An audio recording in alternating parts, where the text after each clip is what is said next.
Do you know that your nose hair serves a very important function and you shouldn't pluck it even if it's sticking out? In fact, if you pluck it, you might even die. Watch on after this video, you'll be a nose hair expert. So, for a start, everyone has nose hair. There are actually two layers of nose hair. These nose hair that we can see are the first layers of the nose hair, and they look and feel like our hair. Deep within our nose, there's another layer of nose hair that's super fine, which you cannot see and feel even when you dig your nose. In fact, even if you touch them, they won't feel like hair to you because they are so fine and wet, but they are still like hair. So, why do we need two layers of hair in our nose? One word, filtration. Yes, your body does have its own air filter. You see, the larger hair at the first layer that you can feel, see and touch at the base of your nose is the first layer of filter to filter larger particles like dust, ash or pollen. These are large particles that will be trapped by the first layer, so your lungs won't be filled with dust. The second layer, the final ones, don't work alone. They work together with mucus.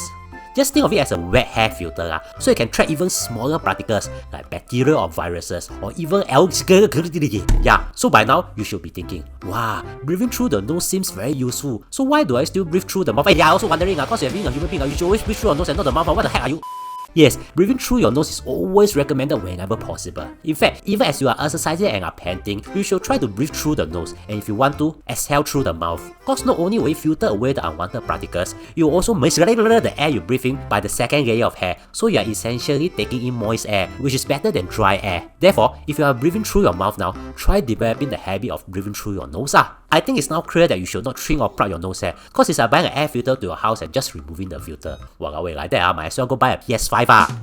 Now, this leads to the next question. Why do some people have nose hair sticking out of their nose? Here's the thing. Usually, this occurs to your uncles or your father, or basically anyone who sneezes and be heard from Jurong even when they are in Tampines. You see, as you grow older, our nose hair tends to grow longer and thicker. But for men, due to hormonal changes that affect hair growth, their nose hair will grow much longer, and some will overgrow and occasionally stick out. Usually, it's just one strand. Very often, this will affect men who are 30 and above, so if you want to know a man's age, just look at his nose hair.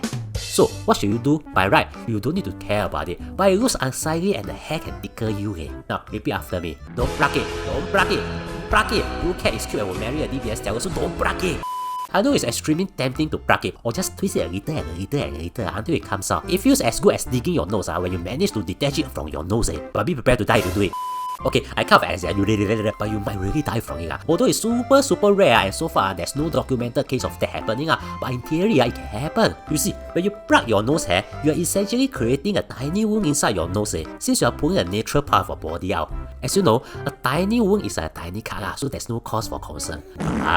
The blood vessels in the area around your nose are connected to your brain. Usually, your brain has some kind of barrier that stops what substance that can enter, which is why you seldom hear someone having brain infection. But since the blood vessel in your nose is connected to your brain, there is a super small chance that it can cause infection to the brain, which can cause a serious condition called cavernous sinus thrombosis that is life-threatening. Does that mean there is the same risk when we dig our nose, since we can cut the inside of our nose with our nails? Well, kind of lah. So has anyone died from digging nose? Many.